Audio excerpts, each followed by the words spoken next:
Hi, this is John Harcher. Welcome to episode 21 of Left Turn at Albuquerque. Today is part 2 of our celebration of Porky Pig's 90th birthday. Last time we did a quick look at all the cartoons on Porky Pig 101. Today we'll do Porky Pig 10 plus 1 plus 4. We'll take a little deeper look at 10 black and white cartoons and 1 color cartoon, take a guess which one, that were either significant or were a hit with fans. Plus, we'll do 4 additional color cartoons that came out towards the end of the era that the set covers. I knew I should have made a left turn at Albuquerque. I knew I should have taken that left turn at Albuquerque. I knew I should have taken that left turn at Albuquerque. I should have turned left at Albuquerque. Quick note on the Oscar tune rotation that they ran on Boomerang on March 2nd. There were just 2 cartoons that weren't in the regular rotation, Daffy Duck in Hollywood and Hollywood Steps Out. We'll see if they get added to the regular rotation. It should be coming up soon. We'll see soon enough. So anyway, a few quick ground rules on how I chose what we're doing today. The only ones I excluded were anything that we'd done before on either the Platinum or Central collections. So that rules out Porky's Duck Hunt, Porky's Hare Hunt, Holy Smoke, Porky in Wacky Land, Porky in Egypt, The Daffy Doc, Old Glory, You Ought to Be in Pictures, and Porky Pig's Feet. Now, I did mention that Porky in Wacky Land will get another going over when we do Doe for the Dodo, since it's not only a remake, but takes actual shots from it and reuses them. But that still leaves us 93 cartoons to go into more detail about. Now, the way it works out, we'll have 1 cartoon for each year through 1941. Porky was only in 5 black and whites after that. We did the most important one, and sorry to any fans of these. Apart from that one, they really weren't all that significant, but we will be touching on one of them when we do the Golden Collections. Now, as it so happens, the color cartoons do cover 1942 and 1943. See, it all works out. So, we'll start in 1935 with I Haven't Got a Hat. The idea behind it was to debut a group of new characters, sort of based off of the Little Rascals. That's why it's set in a school and all. The leader and putative star was supposed to be Beans the Cat. The gang at Termite Terrace seemed to be focused on him to be the new Bosco or Buddy. But they also gave the other characters their spotlight. Little Miss Kitty didn't get a card at the intro, but has a decent segment spotlighting her. Oliver Owl gets the final slot of the cartoon to showcase him. Beans' little nephews Ham and X got to perform the title tune. Take it right up for you, but I haven't got a hat. But probably to their great surprise, the standout star was the first character to do a performance, a little pig who had a distinctive feature. Listen, my children, and you shall hear. The gang came up with the idea to give the pig a stutter, so they hired Joe Doherty, an actor who had an actual stutter. Though later on, this asset turned into a liability. But audiences responded very favorably to the character, so by the next year, they ramped up production of a series of Porky Pig cartoons separate from the Bean series. That particular series came to an end by late 1936. There is one open question: if this pig in Hollywood Capers was Porky. It could be or not. He doesn't say anything, so we'll never know. Same thing with the Country Mouse. This might be Beans and Porky, but they don't talk, so it's something that really can't be settled just by looking at it. Also in 1936, Porky's Poultry Plant was the first time Frank Tashlin, calling himself Frank Tash, was able to do a Porky Pig cartoon. And from the opening, you could tell some of his more cinematic impulses. Just the way the shots are framed are a little different than usual. There was a lot of movement in the action, so Tashlin is using the whole frame to show and do a lot of things. This is obvious in the sequence with the hawks towards the end. Now remember, this is 1936 and things were just starting to get out of hand over in Europe. Very prescient short on this front. Tashlin really became the major Porky director over the next couple of years, along with Tex Avery, but Bob Clampett had his major run with the character in 1939 and 1940, as we'll see. On to 1937, where we'll do 3 cartoons, all directed by Frank Tashlin, showing clearly he was the point guy for this year. First up is Porky's Road Race. It's among the earliest of the all-star type of cartoons that gave us kids an idea of who were the stars in the early days. So since we have a little more time, let's do the rundown of all the people in the cartoon. So we have Laurel and Hardy, Charlie Chaplin, W.C. Fields, Edna Mae Oliver, who was in a lot of these. I didn't actually see her until we saw A Tale of Two Cities in English class in school. Greta Garbo, or her feet anyway. At last, I am alone. She really didn't like these jokes. Charles Lawton as Captain Bligh, which was a popular image a lot of cartoons used. Boris Karloff as Borax Karloff. Yeah, step and fetch it. Now, the British car features George Arliss, who was a major star at the time. He did a lot of biographical films. Leslie Howard after his big break in The Scarlet Pimpernel and The Petrified Forest. And child star Freddie Bartholomew, who would go on the next year to be in Captain's Courageous with Spencer Tracy. John Barrymore, of course, in Profile, and Clark Gable making fun of his famous bit in It Happened One Night. Warner's and a lot of the other companies went to town on these Hollywood spotlights. You could see them with, like I said, all the different companies. They were useful to us because when we'd stumble across one of these actors in an actual film, it was like a point of reference. Oh, I saw them in the cartoon. Next up is Porky's Romance. The major significance of this one is the debut of Petunia Pig. The gang really made a big deal out of it, setting aside time at the cartoon's beginning to introduce her. Now, at this point, she was basically a female version of Porky in looks. We'll see her evolution in a little bit. On the voice front, this was the last time Joe Doherty did vocal duties for Porky. It seems his real stutter was causing production delays, which was a real problem with the amount of cartoons they were making with him. So starting with the next cartoon, Porky's Duck Hunt, they give the job to their new hire, a fellow named Mel Blanc. I got him. I got him. We did this one already, that's why we're not doing it here. Now it turns out there was another vocal talent doing the announcement of Petunia's debut. Radio actor Teddy Bergman got the job to do this. Ladies and gentlemen, introducing Leon Schlesinger's new Looney Tune star, Petunia Pig. Now some of you may find something familiar about that voice. Have a listen to this clip. Now listen to the intro again. Ladies and gentlemen, introducing Leon Schlesinger's new Looney Tune star, Petunia Pig. Yep, Teddy Bergman is the original name of Fred Flintstone himself, Alan Reed. This looks like it was the only time Reed worked on a Warner's cartoon. He later did some voices for Disney and UPA before getting the famous role on the Hanna-Barbera show. Finally, we have The Case of the Stuttering Pig. To me, this one is absolutely revolutionary. On the surface, it's a spoof of the old haunted house pictures that were legion in the 30s and 40s, like The Old Dark House, Night Monster, and both a serious and funny version of The Cat and the Canary. Porky's whole family is there for the reading of Uncle Solomon's will. Oliver Hardy makes a sort of cameo as Uncle Solomon, and the friendly lawyer is actually a devilish fiend. But then something crazy happens. The bad guy not only breaks the fourth wall, he actually points out a member of the audience. Yeah, you in the third row, you big softy. Can you imagine you're at a theater in 1937, you're in the third row, and the guy on the screen is talking right to you? Then even more amazingly, in the end, the fourth wall gets broken back in the other direction. Who did that? Me.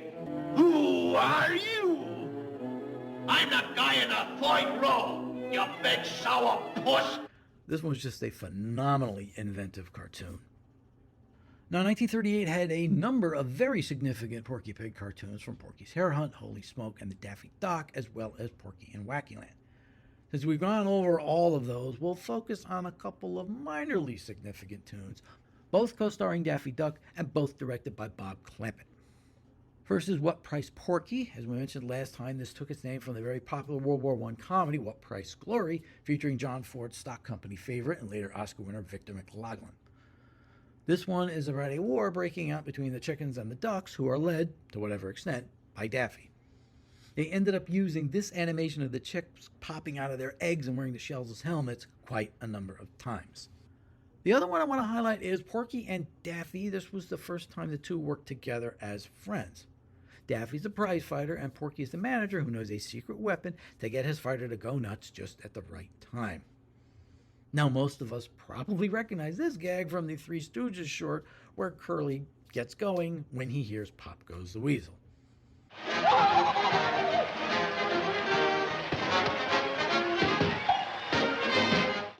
But this one is a fun, inventive short on its own merits.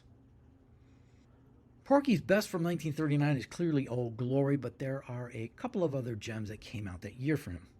Naughty Neighbors has Porky and Petunia, in her last Golden Age appearance, as Romeo and Juliet of the Hillbilly set in the feud between the Martins and the McCoys, not to be confused with the Weavers and McCoys from A Feud There Was. This one has a fun little song incorporated into the plot. Something good will come from that. Of course, as kids, we all got a good giggle at, We will smile and be more gay. you remember when it just meant happy? Not that there's anything wrong with that. This is Clampett madness in all its glory. Oh, and recognize this animation? The other notable one I'd say is the film fan. Like I said again, from Clampett, Porky was really his character at this point. This one gave us kids growing up in the 70s and 80s a real idea of what going to a movie theater was like, especially the Saturday matinees. My dad told me the stories, and sure enough, it matched this movie. Even though he was talking about going to the movies 15 years after this came out, I always told him it sounded like he was talking about 20 years earlier. You had the newsreels, had the coming attractions, and all that. It also was helped when some of this footage ended up in the later She Was an Acrobat's Daughter. So we switch decades and move into 1940. I'd say the two most popular on TV were Alibaba Bound and Patient Porky. The first one we could definitely talk about in a political science class. I'll avoid that for now, and we'll go over the other one. As I mentioned last time, this is basically a remake of the Daffy Doc and has the Happy Rabbit scene. Have I mentioned that yet? But there were a bunch of other gags that got their start here. Most significant is the do not open until Christmas at the end. The cat is emblematic of a lot of later one-off characters. They have characteristics of more well-known ones, in this case Daffy, but are given their own little twists. I think the sheer violence he resorts to against Porky wouldn't have worked with Daffy, though we do have the Ducksters in our future. From 1941, probably the most notable ones were the two that were remade later. We'll do one here, but we'll do the other soon. Porky's Pooch, yes, by Clampett, is another marker in Porky's evolution from star to supporting character. His name is in the title, but it's more about the other character who uses him as a foil. As we also mentioned last time, this idea was picked up a few years later by Chuck Jones and reworked into the Porky Pig Charlie Dog trilogy, and then into Charlie's other two shorts. Just shows you how a good idea takes a life of its own. And Porky never gets dressed for the entire short. 1942 only had 3 black and white cartoons, and to be honest, they're okay. I don't find anything significant about them. I'd say Porky's Cafe is the best of the 3. It's a competent Chuck Jones effort. But Chuck's better Porky short that year was the one he did in color. My Favorite Duck came out on December 5th, 1942, directed by Jones and written by Michael Maltese in their second collaboration. Squawk and Hawk was first. Porky's trying to enjoy some time in the woods when Daffy comes along to upset everything. This was the first Porky Daffy team-up in color, and it set the template for one aspect of their cartoon team-ups, where they're sort of antagonistic. It also serves as a bit of a precursor to the Hunting trilogy that would come a decade later with Bugs and Elmer. And the ending presages both Rabbit Punch and Duck Amuck to some extent. This has the blue ribbon reissue title card on it, but there are a few slides of the original credits. It turns out it's Michael Maltese collection that's up at the University of Wyoming. And look at this, someone mismatched the cell in the background on this one. It's obviously for baseball bugs. Now this one originally was restored and came out on Golden Collection Volume 6. 1942 also saw the release of Any Bonds Today, which showed up in theaters on April 2nd, 1942. We touched on this back in episode 6.5 with the Mr. Hook shorts, which used the song a few times. The tall man with the high hat will be coming down your way. Get your savings out when you hear him shout, Any bonds today? This 98-second effort was written and directed by, guess who, Clampett. You could tell it's him because he's using the fat Elmer he created back in Wabbit Twubble. The song was actually written by Irving Berlin. I wonder why it's so catchy. But he didn't specifically write it for this occasion. It's a reworked version of an earlier song, Any Yams Today, which was a rework of an even earlier song, Any Love Today. Porky gets one line at the end. Can't make tomorrow's plan. It sounds like they left Mel at almost regular speed. Too bad they couldn't work Daffy in on this. 1943 was the last year Porky was featured in black and white cartoons, and only 2 of them. We did Porky Pig's Feet in episode 9, and to be honest, Confusions of a Nazi Spy is interesting only in terms of its similarity to the name of the Three Stooges short, You Nazi Spy. But we will be going over it. It's on the Golden Collections, and in fact, Golden Collection Volume 6. Porky also appeared in 2 color cartoons that year. The first was Yankee Doodle Daffy, released on June 5th, directed by Fritz Finley and written by Ted Pierce. Porky is the talent agent trying to head out on vacation, but Daffy is the talent of a lifetime in Sleepy Lagoon. So he shows them all the kid can do. Except we never actually see the kid do anything until the end, and it doesn't work out too well.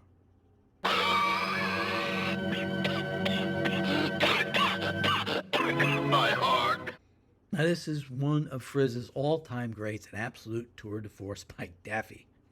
This appeared on Golden Collection Volume 1, so we're still waiting for a Blu-ray upgrade on this. The other one we've already done, a Corny Concerto, that came out on September 25th. We did it in Episode 5 for Platinum Collection Volume 2. This had the interesting creative team of Clampett directing and Tashlin writing, with Bob McKimson as head animator.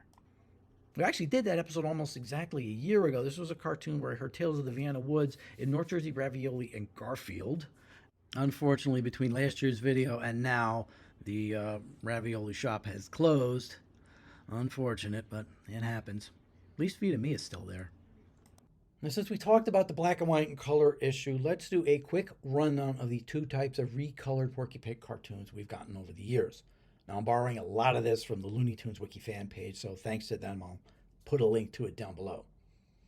Now, remember, there were 4 different TV packages for the Warner Brothers cartoons. The AAP package, which we talk about often, they had most of the color shorts from 1935 through mid-1948. Then you had the network package that bounced around between ABC and CBS from the 60s through the 90s. Then you had a syndicated package, which handled most of the post-mid-48 cartoons that the network didn't have. And lastly, one that was held by a division of Warner Brothers called Sunset Productions. This had the bulk of the black and white Porkies, along with a bunch of older shorts by Harmon and Ising.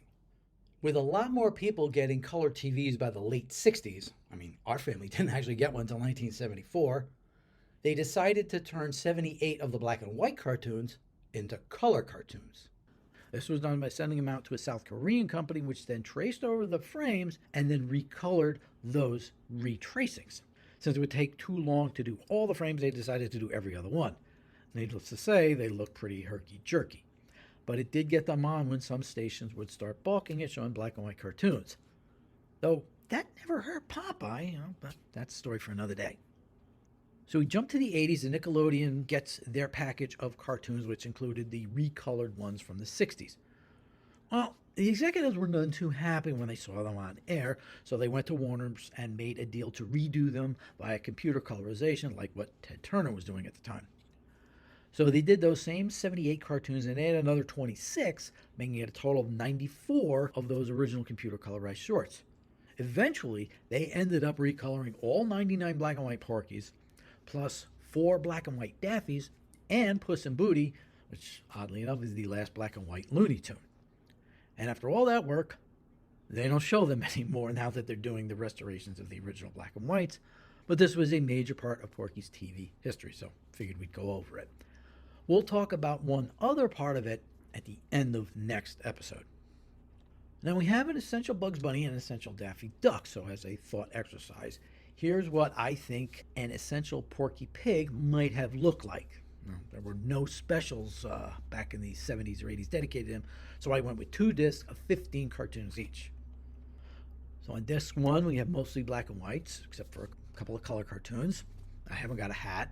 Porky's Poultry Plant, Porky's Romance, Case of the Stuttering Pig, Porky's Bedtime Story, Engine Trouble, Porky and Daffy, Holy Smoke, Porky in Wacky Land, Naughty Neighbors, Old Glory, The Film Fan, You Ought to Be in Pictures, Notes to You, and Porky Pig's Feet. Then on disc 2, we have all the color ones from there. Swooner Crooner, Brother Brat, Davy Bottleneck, Little Over in Airedale, Scaredy Cat, Paying the Piper, Bye Bye Bluebeard, Boobs in the Woods, The Ducksters, Wearing of the Grin, Grip Along Daffy. Remember, my little duckaroo is on Essential Daffy Duck, so we can take it here. Thumb Fun, Crack Quack, Fool Coverage, and Dime to Retire. As you can see, there's a lot of Daffy in there as well towards the end. Now, had this come out in 2012 or 2013, it would have been of great interest because of disc 1 and a lot of unreleased at the time cartoons on disc 2. I mean, we just got some of them recently on the Collector's Choice discs. So that takes care of our look at Porky Pig 101, almost.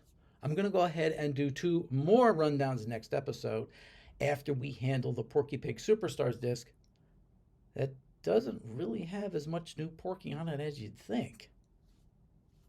Next time we'll take a look at Hilarious Ham, the Porky Pig Superstars disc that kind of acted as a mop-up for the series more than a focus on him. Oh well. I'm John Hartra. Thanks for watching.